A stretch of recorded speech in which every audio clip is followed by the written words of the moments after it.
ചേച്ചി ഞാനത് ചേച്ചിക്ക് ശരിക്കും പറയുന്നു. ഇതിപ്പോ എന്താ പറയാ, ഇത്രയും നേരം ഞാൻ സർപ്രൈസ് കൊടുക്കാനായിട്ട് വന്ന് സ്വീറ്റി വിശ്വസിക്കുന്നില്ല. ഇത് കണ്ടു കഴിഞ്ഞപ്പോൾ സാധാരണ എനിക്ക് സോഷ്യൽ മീഡിയയിൽ തെറിവിളി ചീത്തവിളി മാത്രമാണ് കിട്ടിക്കൊണ്ടിരിക്കുന്നത്. ഞാൻ പൊട്ടിക്കരയിച്ചപ്പോ ഞാൻ കരയാതെ പിടിച്ചു വെച്ചോണ്ടിരിക്കുക. ഞാന് മീഡിയ ബേസിൽ തന്നെയാണ് ആങ്കറിങ്ങും ഗ്രാഫിക് ഡിസൈനിങ്ങും. സ്വീറ്റി എവിടെ വീട്? ആലപ്പുഴ. ഇത് മഞ്ജു പത്രോസ് എന്ന് പറഞ്ഞ ഒരാളെ കാണാൻ വേണ്ടിയിട്ട് ഇവിടെ എറണാകുളത്ത് ഹോളിഡേ ഇൻ ഹോട്ടലിൽ വന്ന് താമസിക്കായിരുന്നു. ചുമ്മാ സത്യം. എന്ന് കാണാൻ കേൾക്കുമ്പോഴത്തോട്ട് വന്നപ്പോ എപ്പോ വിളിച്ചാലും തിരുവനന്തപുരത്തല്ലേ, ഷൂട്ടിങ്ങിന്റെ തിരക്കിലല്ലേ, അവിടെ ഒന്നും ഇല്ലല്ലോ. ഇവരോട് പറഞ്ഞിട്ട് തന്നെ കുറച്ചായി, എന്നിട്ട് അവര് കുറെ റിസ്ക് എടുത്തിട്ട് എന്നാലും ഞാൻ പക്ഷെ കാണാൻ പറ്റുമെന്ന് വിചാരിച്ചില്ല. ഞാനാണ് താങ്ക്സ് പറയേണ്ടത്.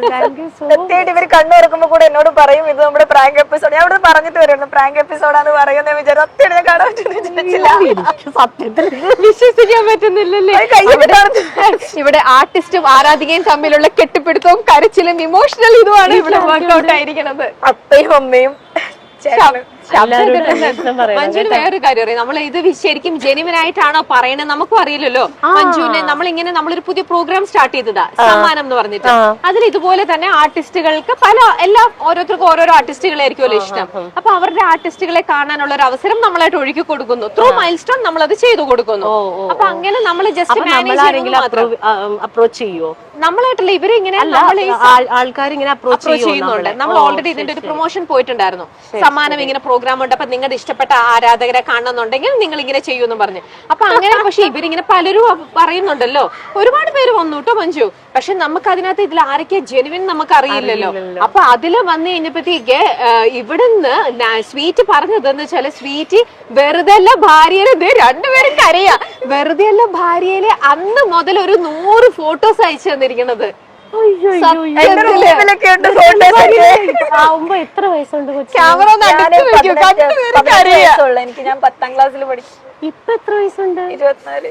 അത്രയൊന്നും തോന്നൂലട്ടോ. അതെ, ഞാൻ വീട്ടിലെല്ലാവർക്കും അറിയാം. ഞാൻ വീട്ടിലും വലിയ കാര്യമായിട്ട് എപ്പോഴും പറയാറുണ്ട്. എനിക്ക് ചേച്ചിനെ കാണുമ്പോ എനിക്ക് ഭയങ്കര ഇഷ്ടം. എന്തുകൊണ്ട് ഇനിയെങ്കിലും പറയും, എന്തുകൊണ്ടാ മഞ്ജു ചേച്ചിന് ഇത്ര ഇഷ്ടം? എന്താണെന്നറിയോ, മഞ്ജു ചേച്ചിനെ പോലെ ആക്ട് ചെയ്യണമെന്നുണ്ടോ? എനിക്ക് ഭയങ്കര ഇഷ്ടം അത്. ചേച്ചിനെ അല്ലല്ല, ചേച്ചി മറ്റേ എനിക്ക് കൂടുതലും ഭയങ്കര ഒരുങ്ങിയിട്ടൊക്കെയാണ് നമുക്ക് എപ്പോഴും നമ്മുടെ ലുക്ക് ഇഷ്ടമെങ്കിൽ എനിക്ക് ചേച്ചി മറ്റേ നൈറ്റ് ഒക്കെ ഇട്ടിട്ട് ഭയങ്കര നാച്ചുറലാ. അപ്പൊ എനിക്ക് ഭയങ്കര ഇഷ്ടം. പിന്നെ പണ്ട് തൊട്ടേ ഞാൻ വീട്ടിൽ പറയും, കൊച്ചിലോട്ടെ അപ്പയെടുത്തും അമ്മയെടുത്തൊക്കെ എപ്പോഴും പറയാറുണ്ട്. പിന്നെ എനിക്ക് ഭയങ്കര ഒരാളോട് ഇഷ്ടം തോന്നാൻ അങ്ങനെ പ്രത്യേകിച്ച് എന്തെങ്കിലും കാരണങ്ങളൊക്കെ ഉണ്ടാവണമെന്ന് ഉണ്ടാവില്ലായിരിക്കും അല്ലേ? അതാ ചിലർക്ക് ചിലർ നിങ്ങളെ ഇപ്പൊ പേഴ്സണൽ ആയിട്ട് ഒന്നും അറിയില്ല. നിങ്ങൾ ചെയ്ത കഥാപാത്രങ്ങളിലൂടെ തോന്നുന്നു. എനിക്കിപ്പോ തോന്നുന്നത്, എനിക്ക് പേഴ്സണലി ചോദിച്ചാൽ എനിക്ക് ഭയങ്കര ഇഷ്ടമുള്ള ആർട്ടിസ്റ്റ്. എനിക്ക് തോന്നുന്നു മഞ്ജുവിനെ ഇഷ്ടമല്ല എന്ന് പറയുന്ന ആൾക്കാർ ഈ സോഷ്യൽ മീഡിയയിൽ ചെയ്ത് വിളിക്കുന്ന കുറച്ച് അവരല്ലാണ്ട് അവരുടെ ടൈം പാസിന് വേണ്ടിട്ട് അവര് ചെയ്യുന്നതായിട്ട് തോന്നുന്നുള്ളൂ. അല്ലാതെ എനിക്ക് തോന്നുന്നില്ല മഞ്ജു ചെയ്ത ക്യാരക്ടറിൽ നിന്നൊക്കെ ആർക്കും അങ്ങനെ ഇഷ്ടപ്പെടാതിരിക്കാനൊന്നും ഒന്നുമല്ല. അപ്പൊ ഈ കുട്ടിയുടെ ഇഷ്ടം കണ്ടപ്പോഴേ ഞങ്ങൾക്ക് കുറെ പേര് ഇങ്ങോട്ട് അപ്രോച്ച് ചെയ്തപ്പം അതിനകത്തുനിന്ന് സോർട്ട് ഔട്ട് ചെയ്തിട്ട് ഞങ്ങൾ ഈ ഒരു കുട്ടീനെ ഞങ്ങൾ ഞെട്ടിപ്പോയി. വെറുതെ തുടങ്ങിയ സമയം മുതലുള്ള ഫോട്ടോസ് എല്ലാം കളക്ഷൻസ് പറയുമ്പോഴൊക്കെ എന്റെ വിചാരം എന്താ അറിയോ, ഇപ്പൊ നമ്മളെല്ലാം സോഷ്യൽ മീഡിയയിൽ വർക്ക് ചെയ്യുന്ന ആൾക്കാരാണ്. നമ്മളൊരു പ്രോഗ്രാമിന് വേണ്ടിയിട്ട് കുറെ കാര്യങ്ങള് ഓഡിയൻസ് അറിയാതെ ക്രിയേറ്റ് ചെയ്യൂലേ. അതെ, നിങ്ങൾ ഇതൊക്കെ പറയുമ്പോ ഇത് ചിലപ്പോ ഓഡിയൻസ് ഡ്രാമയാണോ, നമ്മളിങ്ങനെ ചുമ്മാ ഫേക്ക് ചെയ്യുന്നതാണോ? അയ്യോ അല്ലാട്ടോ, 0% പറ്റോ ഇത് നടക്കുമെന്ന് എനിക്ക് അറിയത്തില്ല. പക്ഷെ എന്നാലും ഞാൻ ആദ്യം അപ്രോച്ച് ചെയ്ത് അത് കഴിഞ്ഞിട്ട് ഞാൻ ഭയങ്കര സ്ട്രോങ് ആയിട്ട് പറഞ്ഞു. എന്തായാലും എന്നെ പോലെ ഉള്ളവർ തന്നെ ആയിരിക്കുമല്ലോ ഓരോരുത്തരെ കാണണമെന്ന് പറഞ്ഞ് ഇവരോട് പറയുന്നേ. അപ്പൊ ഞാൻ ഭയങ്കര സ്ട്രോങ് ആയിട്ട് പറഞ്ഞിട്ട് ഞാൻ വീട്ടിലെ അമ്മയോടും പറഞ്ഞു, നമ്മളത്ര ആത്മാർത്ഥമായിട്ട് പറഞ്ഞ എന്തായാലും കാണാൻ പറ്റാണ്ടിരിക്കില്ല. അതിനു വേണ്ടിട്ട് മഞ്ജു ചേച്ചിക്ക് ഒരു ഗിഫ്റ്റ് കൊണ്ടുവന്നിട്ടുണ്ട്. മഞ്ജുവിനുള്ള ഗിഫ്റ്റ് എന്താ? ആലപ്പുഴക്കാരുടെ സ്പെഷ്യൽ. അപ്പൊ മനസ്സിലായില്ലേ, അതിന്റെ ഷേപ്പ് കണ്ടപ്പോ തന്നെ മനസ്സിലായല്ലോ. ബോട്ട്. അതെ, വള്ളംകളിക്ക് ഈ പ്രാവശ്യം എന്നെ ഓർക്കണം, ആലപ്പുഴ ഓർക്കണം. വഞ്ചിയൊന്നും വേണ്ട, ഞാൻ എപ്പോഴും ഓർക്കും. അല്ലെങ്കിൽ ഓർക്കോ? അയ്യോ എനിക്ക് മഞ്ജു ചേച്ചി തന്നെയാണല്ലോ പറയുന്നത്. വീട്ടില് വെച്ചേക്കാം കേട്ടോ.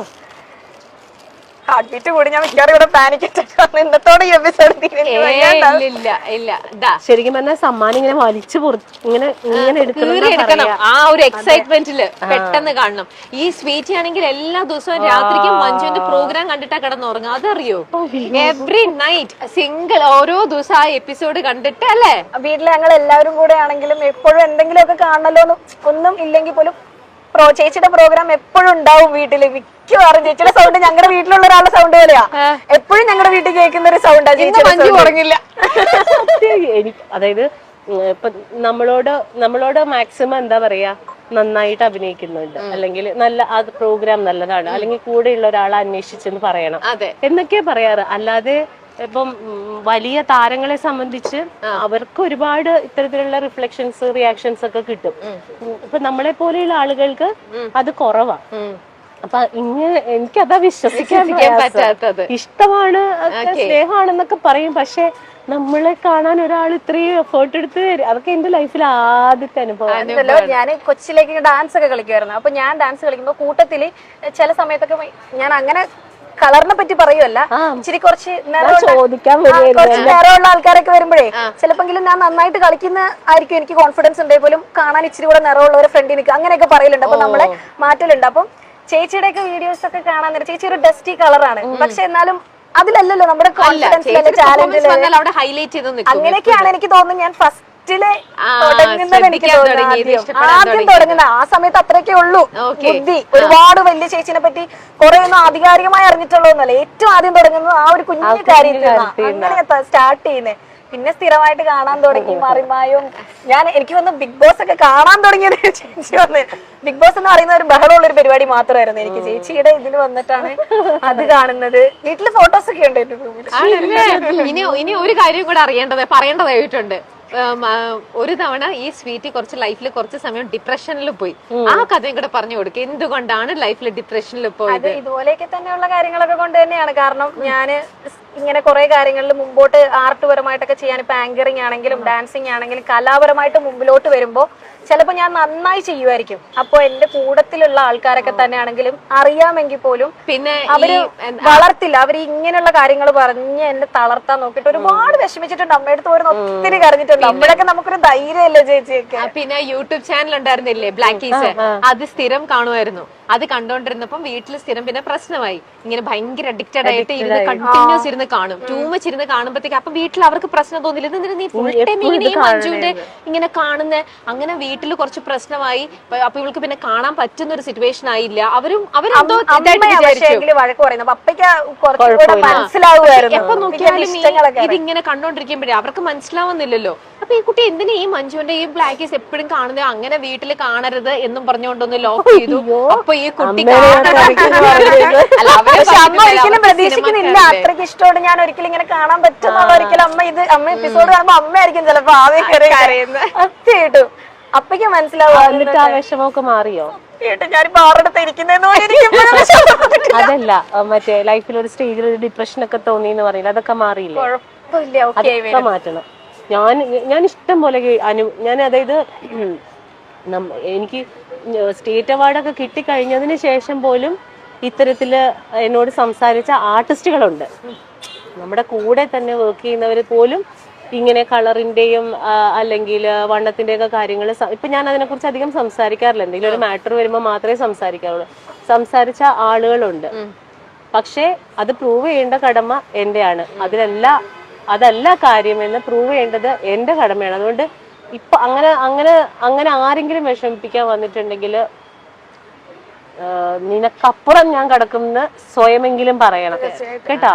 നിനക്കപ്പുറമാണ് എന്റെ സ്ഥാനം, നീ എനിക്ക് ഒന്നുമല്ല എന്ന് പറയാം. ഞാൻ ചേച്ചിനെ കണ്ടു. അതെ, അത് മാത്രല്ല ഈ പറഞ്ഞ വലിയൊരു അത് ചിലപ്പോ ഇപ്പൊ ഈ സ്വീറ്റിക്ക് അതിന്റെ ഇമ്പോർട്ടൻസ് എത്രത്തോളം മനസ്സിലായി എന്ന് എനിക്ക് പറയില്ല. പക്ഷെ ടേക്ക് ദാറ്റ് വേർഡ്, ആ പറഞ്ഞത് ഭയങ്കര സത്യമുള്ള വാക്കുകളാണ്. സത്യമാണ്. നമ്മൾ മനസ്സിൽ വിചാരിച്ചിട്ടുണ്ടെങ്കിൽ നമ്മൾ ജയിച്ചിരിക്കും. ഉറപ്പായിട്ടും ജയിച്ചിരിക്കും. അതുപോലെ തന്നെ ആർക്കും പറ്റും.